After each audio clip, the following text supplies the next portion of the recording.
Assalamualaikum students, welcome back to another video. This is with Wahab and you're watching Physics Talks with Wahab. So आज मैं आपके लिए लाया हूँ class second year का physics का टारगेट पेपर। और फिजिक्स का पेपर आप लोगों का 22 जून को है, जो कि तीसरा पेपर है आप लोगों का। तो सबसे पहला तो मेडिकल वालों का है, जो कि जोलॉजी है या बॉटनी है, आई एम नॉट श्योर। और इसके बाद मैथमेटिक्स एंड देन आपका फिजिक्स का पेपर। तो देखें, आपने पूरे साल में जो तैयारी की है, जो पूरे साल से पढ़ता आ रहा है, तो उसके लिए तो कोई मुश्किल की बात नहीं होनी चाहिए। तो उसको मैं ये रेकमेंड करूँगा कि वो सबसे पहले जो टारगेट पेपर बना के दिया जा रहा है, टारगेट पेपर का मकसद ये होता है कि मोस्ट इम्पॉर्टेंट चीज़ें होती हैं कि आपने इन्हें तो कंप्लीट करना ही करना है। ये होती हैं मोस्ट इम्पॉर्टेंट, इनमें कुछ मोस्ट इम्पॉर्टेंट होती हैं एंड कुछ इम्पॉर्टेंट होती हैं।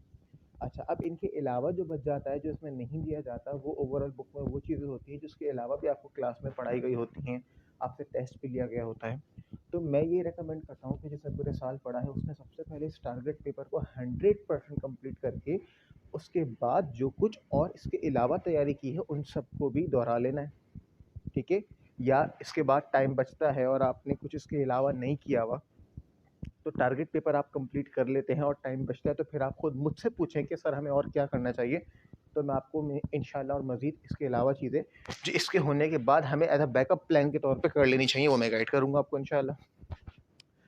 लेकिन सबसे पहले आपको अपने ऊपर ट्रस्ट करना पड़ेगा कि आप ये चीज़ कर सकते हैं, कि आप इस टारगेट पेपर को कंप्लीट कर सकते हैं और उससे आगे भी कर सकते हैं। Then you should trust me that you will never fail in physics, because कुछ टर्म्स कंडीशंस होती हैं ना किसी भी चीज़ को अचीव करने की। अब कोई जादू तो है नहीं कि बैठे बैठे आप लोग पास हो जाएंगे। जी हाँ, अच्छा जी। तो अब करना ये है कि टारगेट पेपर आपका जो 85 मार्क्स के हिसाब से आपका जो एग्ज़ाम आएगा बोर्ड का, जिसमें सेक्शन ए आपका एमसीक्यूज़ का होगा और 33 एमसीक्यूज़ होंगे। और अब आपका जो इस बार बोर्ड के एग्ज़ाम्स में जो एमसीक्यू सेक्शन होगा, वो आपका जो है वो अब पुराने मेथड पे नहीं होगा, ठीक है। और वो एक नए मेथड से होगा, और आपका उस नए मेथड का नाम है OMR, ऑप्टिकल मार्क रिकग्निशन, जिसके हवाले से मैं एक वीडियो बना के अपने चैनल पे अपलोड कर चुका हूँ कि आपने किस तरह से OMR शीट को फिल करना है और MCQs को अटैम्प्ट करना है। तो इसका बहुत ख़ास ख्याल रखिएगा और आप उस वीडियो को लाजमी वॉच कर लीजिएगा, ताकि आपको आइडिया हो OMR शीट को फिल करने का, कैसे फिल करना उसको। एमसीक्यूज प्रिपरेशन कहाँ से करनी है? एमसीक्यूज प्रिपरेशन के लिए आपके पास जो नोट्स आपको आपके टीचर ने या जिन्होंने मुझसे पढ़ा है मैंने दिए हैं, उन नोट्स में चैप्टर के जितने एमसीक्यूज आपको प्रोवाइड किए गए हैं, आप उनकी तैयारी कीजिए। मैंने जो नोट्स दिए हैं उनमें पिछले पास्ट ईयर के सारे शामिल हैं, और जो मैंने गाइड किया है उसके मुताबिक आप वो सारे एमसीक्यूज कीजिए। एमसीक्यूज में मैं कभी भी नहीं बोलूँगा कि इस चैप्टर से ये एमसीक्यूज करो, इससे ये करो। मैं बोलूँगा एमसीक्यूज सारे करके जाओ। ऑलमोस्ट ये ज़्यादा से ज़्यादा ही बनते हैं, लाइक 200 तो प्लस ही बनेंगे, 250-300 भी चले जाते हैं। एमसीक्यूज़ को आपने अच्छे से रीडिंग करनी है, कुछ अंडरस्टैंड करने हैं, कुछ सॉल्व करने वाले होते हैं, तो बेटा ये एमसीक्यूज़ आपके बहुत आसानी से निकल जाएंगे इंशाल्लाह। 33 एमसीक्यूज़ होंगे, तो ये सबसे पहला टारगेट आपका यही है। यानी कि बाकी चीज़ सेक्शंस की तैयारी तो करनी ही है, लेकिन एमसीक्यूज़ के लिए अगर मैं आपसे कहूँ कि अगर आज यानी जिस टाइम मेरी वीडियो देख रहे हैं या उस दिन से आप स्टार्ट करते हैं, तो अगर आप एग्ज़ाम तक लाइक 22 तारीख को आपका पेपर है, तो आप 21 तारीख तक डेली सिर्फ 1 घंटा अगर आप एमसीक्यूज़ का निकाल लें, सिर्फ 1 घंटा, और डेली आप एमसीक्यूज़ की तैयारी करें, सिर्फ एमसीक्यूज़ की, तो मैं कहता हूँ गारंटी से कि आपके एमसीक्यूज़ हो जाएंगे इंशाल्लाह। अच्छा जी, अब आप आते हैं सेक्शन बी पे। सेक्शन बी में बात ये होती है कि बेटा 13 सवाल आते हैं, 8 सवाल करने होंगे। 8 सवालों में कम से कम 5 न्यूमेरिकल होंगे आपके पास, ज़्यादा से ज़्यादा 6 भी हो सकते हैं। अब मैंने आपको टारगेट पेपर में जो शॉर्ट सवाल तमाम चैप्टर से दिए हैं, वो तकरीबन हैं 30। इन 30 में मैंने जो क्वेश्चंस दिए हैं, इनमें चंद क्वेश्चंस ऐसे हैं जिनको मैंने कहा है मे बी इन लॉन्ग, कि वो शायद लॉन्ग में भी आ सकते हैं, यानी कि कुछ कह नहीं सकते, शॉर्ट वाला लॉन्ग में भी आ सकता है। इसकी वजह यह है कि शॉर्ट 4 मार्क्स का है, लॉन्ग आपका एक पार्ट 5 मार्क्स का है, तो ज़्यादा फर्क नहीं है। तो बेटा चैप्टर 11 में जो मैंने आपको ये 4 सवाल दिए हैं, ये आपने सारे कंप्लीट करने हैं।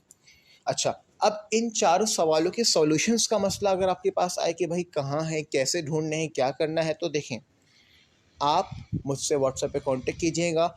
मैं जिस हद तक पॉसिबल हेल्प कर सकूँगा करूँगा। इन तमाम क्वेश्चंस के मेरे जो अपने पीडीएफ नोट्स बने हुए हैं वो मौजूद हैं, तो हर सवाल के सॉल्यूशन की पिक्चर मैं आपको सेंड कर दूँगा। अगर आपको वो समझ भी नहीं आएंगे तो मैं आपको उनको वॉइस पे एक्सप्लेन कर दूँगा, ठीक है।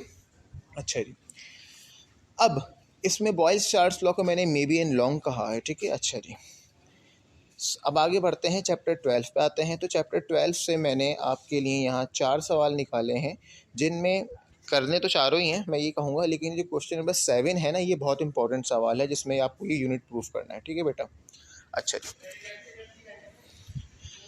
चैप्टर 13 पे आए। तो चैप्टर 13 से आपने ये 2 सवाल करने हैं, ठीक है। अच्छा जी, चैप्टर 14 पे आए। तो 14 से भी मैंने आपके लिए 2 ही शॉर्ट सवाल निकाले हैं, और ये बहुत इंपॉर्टेंट, दोनों ही बहुत इंपॉर्टेंट है। इंशाल्लाह इन्हीं में से कोई एक आने का इम्कान है, या तो फिर ये नहीं आते तो फिर इस चैप्टर से न्यूमेरिकल आ सकता है, ठीक है। ये बात भी याद रखिएगा कि 13 सवाल आने का मतलब है आपके पास 10 चैप्टर हैं। अब न्यूमेरिकल आने हैं 6, बाकी बची थ्योरी। तो कुछ चैप्टर ऐसे होंगे जिनमें से थ्योरी भी आ जाएगी, न्यूमेरिकल भी आ जाएगा, और उन चैप्टरों में चैप्टर 11 सारे फहरिस्त है। चैप्टर 11, चैप्टर 12 और चैप्टर 14, ये ऐसे सवालात आपके चैप्टर आपके हो सकते हैं। इसमें आप चैप्टर 13 को भी मिला लें। 11 से 14 के 4 चैप्टर ऐसे हैं जिनमें से थ्योरी के साथ न्यूमेरिकल भी आ सकता है। हर किसी में से नहीं, लेकिन किसी एक या 2 में से ऐसा हो सकता है कि 2 सवाल आ जाए, लाइक एक न्यूमेरिकल का और एक शॉर्ट सवाल का, और इंशाल्लाह वो इन्हीं में से आएंगे। चैप्टर 15 पे आए। तो एमीटर, वोल्ट मीटर, ये दोनों सवाल करें, दोनों आसान सवाल हैं। इनमें से ही कोई एक सवाल आएगा, दोनों नहीं आते, कोई एक आ सकता है, ठीक है। या अगर इनमें से कोई नहीं आया तो इनका न्यूमेरिकल आएगा। यहाँ से मैं कह सकता हूँ कि कोई एक ही चीज़ आएगी, या तो ये सवाल आएगा या फिर इनका न्यूमेरिकल आएगा, और न्यूमेरिकल भी मैंने नीचे दिए हैं, ठीक है। चैप्टर 16 में बात करूँ तो बेटा ये 4 सवाल मैंने दिए हैं, इन चारों सवालों को आपने करना है। चैप्टर 16 से सिर्फ एक सवाल आता है और एक सवाल आएगा। अब अगर या तो इन चारों में से ही कोई एक सवाल आता है, नहीं आया तो इस चैप्टर से एक न्यूमेरिकल है कि स्पीड ऑफ इलेक्ट्रोमैग्नेटिक वेव्स मालूम करनी है, वो मैंने दिया है इसमें। या तो वो आएगा, या तो वो सवाल आएगा, या फिर इन 4 में से कोई एक थ्योरी का सवाल आएगा। तो आपने कोशिश करनी है कि उसको मिला के 5 सवाल हो जाते हैं। तो ये 4 थ्योरी है, वो न्यूमेरिकल करना है। 17 से बात करूँ तो 17 से मैंने 4 शॉर्ट सवाल दिए हैं। इनमें अगर कोई मोस्ट इम्पॉर्टेंट है तो मेरी नज़र में वो inertial, non inertial frame special theory की पोस्टुलेट्स हो सकते हैं शॉर्ट के लिए, और आपके पास ब्लैक बॉडी रेडिएशन का टॉपिक हो सकता है। अच्छा, ब्लैक बॉडी रेडिएशन के टॉपिक को आप कोशिश कीजिए अच्छे से करें, क्योंकि इसमें मैंने कहा है परफेक्ट ब्लैक बॉडी भी बताएं, मैक्स प्लांक की अजम्पशन के साथ प्लांक्स लॉ बताएं, और ऊपर वाले सवाल में मैंने चारों लॉज दे दिए हैं। इसका मतलब आपने ब्लैक बॉडी रेडिएशन, उसकी डेफिनेशन, उसकी परफेक्ट ब्लैक बॉडी क्या होती है, और चारों लॉस कर लेने हैं, क्योंकि अगर ये सवाल मिसालें शॉर्ट में नहीं आता तो ये पूरा टॉपिक बना के लॉन्ग में भी आ सकता है, ठीक है। अच्छा, 18 से आपने ये सवालात करने हैं, जिनमें से अगर कोई मोस्ट इंपॉर्टेंट मेन नज़र में है तो 25वां सवाल है कि डिफरेंस करना है आपने लेज़र में और इनकैंडेसेंट बल्ब में, ठीक है। 19 चैप्टर से आपके पास अल्फा, बीटा, गामा में से किसी की भी एक की प्रॉपर्टी के 4 पॉइंट पूछ सकते हैं, या फिर ये सवाल लॉन्ग में आ सकता है जिसमें आपको तीनों दे देंगे और तीनों की कोई 3-3 प्रॉपर्टी पूछ सकते हैं, ठीक है बेटा। अच्छा, अल्फा, बीटा, गामा ये सब शॉर्ट के सवाल आते हैं, ये आप कर लीजिए, ठीक है। मोस्ट इंपॉर्टेंट जो है वो अल्फा, बीटा, गामा की प्रॉपर्टी है आपके पास, ठीक है। और ये शॉर्ट सवाल, ये आपका रीज़न का सवाल है 27, ये सेक्शन बी में ही आता है अक्सर। 20 से बात करूं तो 20 से ये 2 ही सवाल मैंने दिए हैं। आई होप कि 20 से कोई एक शॉर्ट सवाल आएगा, और वो इंशाल्लाह इन दोनों में से ही कोई एक हो सकता है, ठीक है। या अगर इनमें से नहीं हुआ तो गीगर मुलर काउंटर जो कि मैंने लॉन्ग में दिया है वो शॉर्ट में आ सकता है, ठीक है। हाँ, लेकिन अगर लॉन्ग में यहाँ से सवाल आ गया तो सेक्शन बी में नहीं आएगा, तो इसीलिए मैं कह रहा हूँ कि गीगर मुलर काउंटर आ सकता है, या फिर इन 2 सवालों में से कोई एक सवाल आ सकता है शॉर्ट में। तो इस तरह अगर आपने ये 30 सवालात कर लिए बेटा, तो 13 सवालों में से आपके 7 से 8 सवाल जो थ्योरी के आएंगे, मैं समझता हूँ निकलने चाहिए सारे। कुछ नहीं हुआ तो कम से कम आपके 5 सवालात तो निकल ही जाएंगे इंशाल्लाह, अगर आप ये सारी थ्योरी कर लेते हैं। इसके बाद आपने क्या करना है, अब ये चीज़ तो मैंने कहा कि भाई ये तो करनी है, लेकिन जो सबसे ज़्यादा ज़रूरी चीज़ है जिसको मैं कहूँगा कि देखें, वो तो सब याद करने वाला काम था। अभी आपने न्यूमेरिकल पे आना है, और जिस तरह मैंने आपसे बोला कि आप डेली 1 घंटा एमसीक्यूज़ के लिए निकालिए, तो अभी आप हैं घर में, ना स्कूल जाना है ना कॉलेज जाना है, कोचिंग्स भी ऑफ हो गए हैं, तो आपके पास पूरे 24 घंटे हैं। आप टाइम मैनेजमेंट ऐसे कीजिए, 1 घंटा अगर आप एमसीक्यूज़ के लिए निकाल रहे हैं तो मैं यही कहूँगा कि कुछ वक्फे के बाद आप 1 घंटा आप निकालिए किसके लिए, न्यूमेरिकल के लिए। या अगर आप 1 घंटा नहीं कर रहे हैं तो आप एमसीक्यूज़ को 45 मिनट कर दें, 45 नहीं तो कम से कम आधा घंटा कर दें। एमसीक्यू तो अगर आप आधा घंटा भी कर देंगे तो कोई मसला नहीं है, आप न्यूमेरिकल का टाइम बढ़ा दें, न्यूमेरिकल को कम से कम आधे घंटे, मैक्सिमम 1 घंटा डेली न्यूमेरिकल का निकाल लीजिए।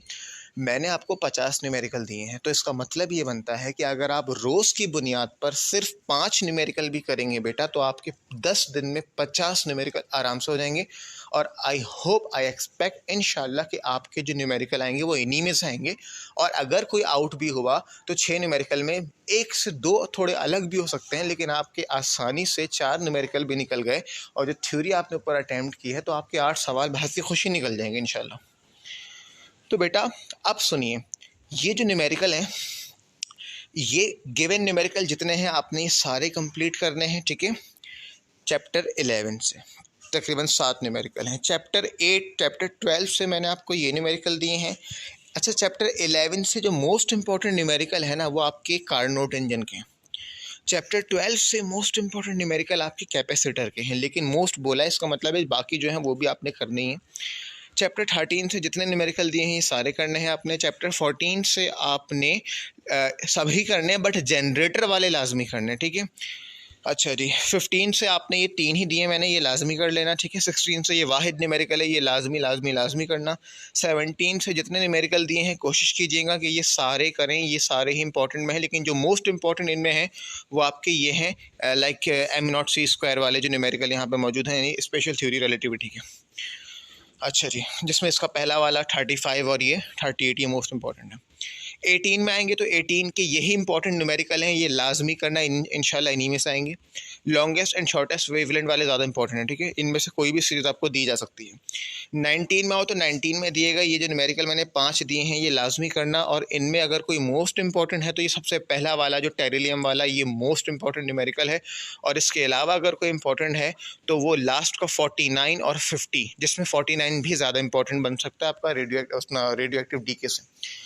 तो मोस्ट भी बता दिए कि ये तो करना ही है, और ओवरऑल 50 न्यूमेरिकल भी दे दिए। अब मैं आपको एक मज़ीद एक बात बताता हूँ, और वो बात एक स्पेशल अनाउंसमेंट कर रहा हूँ। वो एक स्पेशल अनाउंसमेंट ये भी है कि मैं इंशाअल्लाह ताला 7 जून से डेली बेसिस पे 10 डेज़ का एक कोर्स स्टार्ट कर रहा हूँ, जिसमें मैं हर दिन हर एक चैप्टर को टारगेट पेपर से डिस्कस करके टारगेट पेपर में उस चैप्टर के जितने न्यूमेरिकल मैंने दिए हैं वो सब सॉल्व कराऊंगा इंशाल्लाह। और उस चैप्टर के जो एमसीक्यूज़ मेरे नोट्स में हैं वो मैं सारे इंशाल्लाह आपके साथ डिस्कस करूंगा। और उस चैप्टर के शॉर्ट लॉन्ग सवालात वो मैं डिटेल में लेके नहीं जाऊंगा, लेकिन मैं उनको ब्रीफली एक्सप्लेन कर दूंगा। जैसे शॉर्ट सवालात में जो याद करने वाले हों, थ्योरेटिकली होंगे, वो मैं जस्ट ब्रीफ एक्सप्लेन कर दूंगा, डिटेल में नहीं जाऊंगा क्योंकि वो टाइम नहीं होता। हाँ, जो छोटे मोटे प्रूफ होंगे वो मैं आपको इंशाल्लाह बता दूंगा। बाकी उस चैप्टर से जो लॉन्ग सवालात होंगे वो मैं आपको गाइड कर दूंगा किस तरह से करने, क्या करना है उसके अंदर, ठीक है। आपके लिए उसके नोट्स भी मौजूद होंगे, जिसको चाहिए होंगे उसकी पिक्चर मैं आपको सेंड कर दूंगा। उसमें से मैं वीडियो में डिटेल एक्सप्लेन नहीं कर सकूँगा, लेकिन जिसको इंडिविजुअली अगर समझना होगा तो मैं उसको व्हाट्सएप पे वॉइस पे एक्सप्लेन कर दूंगा। हाँ, अब जो मैं 10 डेज़ के हिसाब से जो एक कोर्स लेके चलूँगा उसमें जो मेरा फोकस होगा वो बेसिकली न्यूमेरिकल और एमसीक्यूज़ पे होगा। बाकी शॉर्ट लॉन्ग को मैं आपको ब्रीफली डिस्कस कर लूँगा आपके साथ, और आपको उनकी लर्निंग करके उनकी तैयारी करनी होगी। और आपने क्या करना होगा, आपने भी उन 10 दिनों में वैसे ही तैयारी करनी होगी। जैसे मैंने आपको एक दिन जो समझाया तो नेक्स्ट डे तक आपने वो सारी चीज़ें कर लेनी होंगी, ये आपने ख्याल करना होगा इस चीज़ का। तो बिल्कुल 10 डेज़ में इंशाल्लाह ताला मैं हर चीज़ आपको एक्सप्लेन कर दूंगा। आप कम से कम न्यूमेरिकल भी कर लेंगे, अच्छे से एमसीक्यू से स्टडी कर लेंगे, तो आप उस 10 डे के कोर्स के हिसाब से मैं ये समझता हूँ 85 मार्क्स में से आप 50 या 50+ मार्क्स तो सिर्फ और सिर्फ आप इन 10 डेज से की गई तैयारी जो कि न्यूमेरिकल और एमसीक्यूज़ होंगे आप बासानी ले आएंगे, जिसमें अगर आप थ्योरी की भी तैयारी कर लेंगे तो I really give you guarantee कि इंशाल्लाह आपके बहुत बेहतरीन मार्क्स आएंगे। एटलीस्ट 90% मार्क्स तो आने ही चाहिए और वो आएंगे भी इंशाल्लाह। अच्छा ठीक है, तो बेटा अब क्या है कि ये बात डिस्कस मैंने कर ली है कि इंशाल्लाह मैं ये एक कोर्स स्टार्ट करूंगा, वो मैं 7 जून से 16 जुलाई 7 जून से 16 जून तक लेके चलूंगा, 10 दिन का इंशाल्लाह। अच्छा, इसके अलावा मज़ीद बात करूं तो देखें, लॉन्ग सवालात का सीन ये है कि जो मैं हर चैप्टर के हिसाब से आपको गाइड कर दूंगा, मैं हर लॉन्ग सवाल को डिटेल में नहीं लेके जाऊंगा क्योंकि इतना वो टाइम नहीं होगा, लेकिन मैं आपको उसके हवाले से ज़रूर ये सब समझा दूंगा कि उसमें कितना लिखना है, क्या लिखना है, और छोटे छोटे कॉन्सेप्ट जो होंगे वो मैं बता दूंगा इंशाल्लाह। अब देखें, चैप्टर 11 से आपके पास 3 लॉन्ग सवाल हैं, जिसमें मोस्ट इम्पॉर्टेंट लाजमी करने वाला है प्रेशर इक्वेशन वाला। मैं आपको आपकी हेल्प के लिए जो वीडियो बनाऊंगा, कोशिश करूंगा उसमें इसके सॉल्यूशन की पिक्चर अटैच कर दूं, और अगर मैं नहीं कर सका तो फिर मैं आपको, जो कोई व्हाट्सएप पे मुझसे पिक्चर ले मांगेगा, पीडीएफ मांगेगा, मैं उसको उसके सॉल्यूशन की पिक्चर शेयर कर दूंगा इंशाल्लाह। ये सवाल लाजमी करना है, ठीक है, कौन सा? प्रेशर वाला। उसके बाद अगर प्रेशर के बाद अगर कुछ इंपॉर्टेंट है तो फर्स्ट लॉ ऑफ थर्मोडायनेमिक्स और उसके 2 प्रोसेस, और तीसरा वाला जो डेरिवेशन है, ये मोस्ट इम्पॉर्टेंट मैं नहीं कह सकता, मैं इम्पॉर्टेंट मैं कह सकता हूँ, लेकिन ये आपका शॉर्ट में भी आ सकता है या लॉन्ग में भी आ सकता है। तो इंशाल्लाह आपने कोशिश करनी है कि आपने यहाँ से ये तीनों सवाल, और अगर तीनों ना कर सको बेटा तो कम से कम प्रेशर वाला सवाल लाजमी कर लेना। 12 पे आओ तो 12 पे गॉसेस लॉ करना है लाजमी। इसके 2 केसेस में, जो आपका इनफाइनाइट शीट वाला जो आपके बुक में दूसरा केस है, ये आपने लाजमी करना है। और इसके बाद अगर आपके पास तमाम इंपॉर्टेंट चीज़ें करने के बाद टाइम बचता है तो आपने ये मेटेलिक स्फीयर वाला भी, बल्कि मैं ये रेकमेंड करूँगा कि जब आप शीट वाला करेंगे तो साथ साथ ही मेटेलिक स्फीयर भी कर सकते हैं, कोई ऐसा मुश्किल काम नहीं है। अच्छा जी, फिर अच्छा, अभी देखा जाए तो ऊपर से 3, यहाँ से इसके दोनों केसेस को मिलाओ तो ये 5 सवाल हो गए। अच्छा, 14 पे आओ तो ये वाला ई एम रेशो वाला, ये आपका शॉर्ट में भी आ सकता है। अगर शॉर्ट में आया तो ये 2 मेथड में से एक मेथड पूछ सकता है वेलोसिटी फाइंड करने के। अच्छा, इस तरह चैप्टर 6 फैराडे लॉ, ये मोस्ट इंपॉर्टेंट सवाल है जिसमें म्यूचुअल इंडक्शन पूछेगा आपसे। 15 में आओ तो व्हीटस्टोन ब्रिज, मोस्ट इंपॉर्टेंट सवाल है। 17 में आओ तो कॉम्पटेन और फोटो इलेक्ट्रिक में कॉम्पटेन मोस्ट इंपॉर्टेंट है, फोटो इलेक्ट्रिक भी इम्पॉर्टेंट है, लेस इम्पॉर्टेंट है, बट मोस्ट इम्पॉर्टेंट कौन है? कॉम्पटेन। तो अगर मिसाल के तौर पे फोटो इलेक्ट्रिक ना भी करो तो कॉम्पटेन लाजमी कर लेना, ठीक है। अच्छा जी, लेकिन ये सब मैं चॉइस इसलिए बोलता हूँ कि अगर कोई मसला हो, मजबूरी हो, नहीं कर सको तो ये तो लाजमी कर लेना, अदरवाइज तो टारगेट पेपर पूरा ही करना है अपना। क्योंकि बेटा शॉर्ट में दिए हुए सवाल लॉन्ग में आ जाते हैं, लॉन्ग वाले शॉर्ट में आ जाते हैं, कभी कभी जिसको हम लेस इंपॉर्टेंट समझते हैं वही अचानक से आ जाता है। तो ये सब प्रिडिक्शंस होती हैं। गैस एक गैस भी होता है, और एक पास हिस्ट्री को देख के हम एक अपना एनालिसिस करते हैं। मैं ये कभी भी नहीं कहूँगा कि आप मेरे गैस, मेरे पेपर पे या किसी के भी पेपर पे बिल्कुल डिपेंड कर लें। हमारे गैस या किसी की गैस से आपका फ्यूचर डिसाइड नहीं होना चाहिए। आपको अपनी तैयारी पूरी रखनी चाहिए। Gas and important just should go through, okay. अच्छा जी, नाउ अब 18 से आपने क्या करना है, रेडियस ऑफ हाइड्रोजन ऑर्बिट के जो इक्वेशन को इस्तेमाल करते हुए आपने ये वाली डेरिवेशन लाजमी करनी है, एनर्जी ऑफ nth ऑर्बिट, और इसमें मैंने एक और दी है वेव नंबर। तो ये 2 मैंने मिला के दी हैं, बट आपसे कोई एक पूछ सकता है, या एनर्जी वाली, यही मोस्ट इंपॉर्टेंट है, और वेव नंबर वाली मुमकिन है आपसे शॉर्ट में पूछ ले, लेकिन मैं यही कहूँगा कि आप ये दोनों करें। और दोनों में लाजमी मोस्ट इंपॉर्टेंट हर हाल में कौन सी करनी है? एनर्जी वाली करनी है। 19 में आओ तो मैंने यहाँ से 2 सवाल दिए हैं। रेडियो एक्टिविटी, ये डेफिनेशन लाजमी करना। Law of radio active decay important सवाल में से है, ये शॉर्ट या लॉन्ग में बन सकता है, शॉर्ट में भी बन सकता है, लेकिन यहाँ से मोस्ट इंपॉर्टेंट सवाल जो है वो न्यूक्लियर फ्यूजन प्रोसेस है आपका, ठीक है बेटा। आप सुनो, ये बज़ाहिर तो ये 12 बन रहे हैं सवालात, लेकिन अगर गॉसेस लॉ के दोनों केस को मैं कंसिडर करूँ तो फिर एक सवाल बढ़ जाता है, 13 सवाल हो जाते हैं आपके पास। और ठीक है, तो बेसिकली अब 3, 4, 5, 6 गॉसेस लॉ का एक सवाल एक्स्ट्रा कंसीडर कर लिया जाए केस को, तो 13 सवाल बनते हैं आपके लॉन्ग के। तो मैं अब आपसे ये कहूँगा कि बेसिकली तो जो मैं कोर्स लेके चलूँगा वो 10 दिन की बात मैं करूँगा। तो आप कोशिश अब आपको ये करनी पड़ेगी कि आपने डेली बेसिस पे आपने एक लॉन्ग तो लाजमी करना होगा। लेकिन अगर एक करेंगे तो 10 दिन में 10 हो सकेंगे। तो कोशिश करना कि एक दिन में मैक्सिमम लेवल पे जाने की कोशिश करो, 2 सवाल करो। अगर एक दिन में 2 कर लोगे तो 6 दिन में ही कवर हो जाएंगे। ठीक है बेटा? तो इंशाल्लाह कोई मसले वाली बात नहीं है, आप ये सब काम कर सकते हो। तो अगर आप डेली बेसिस पे फिज़िक्स के लिए अगले 10 दिनों में कह रहा हूँ, 7 तारीख से लेकर 16 तारीख तक फिज़िक्स के लिए 3 घंटे निकालो गैप के साथ। उन 3 घंटों में आप 2 लॉन्ग कर सकते हो, आप 5 न्यूमेरिकल कर सकते हो, ठीक है? एमसीक्यूज रीडिंग के साथ शॉर्ट सवालात। 3 घंटे अगर मुसलसल सुकून से पढ़ लो ना, तो बेटा मैं कहता हूँ आप उस टेक्निक पे उस तैयारी कर सकते हो जो मैं आपको समझा रहा हूँ। तो इंशाल्लाह मेरी दुआएं आपके साथ हैं। आप इस टारगेट पेपर को कंप्लीट कीजिए, और जो मैं कोर्स स्टार्ट करूँगा 7 से 16 तक, आप उससे भी कनेक्ट रहिएगा, ठीक है? फिजिक्स की भरपूर तैयारी कीजिएगा, मुझे भी दुआ में याद रखिएगा। So take care of yourself, keep smiling. अल्लाह हाफ़िज़।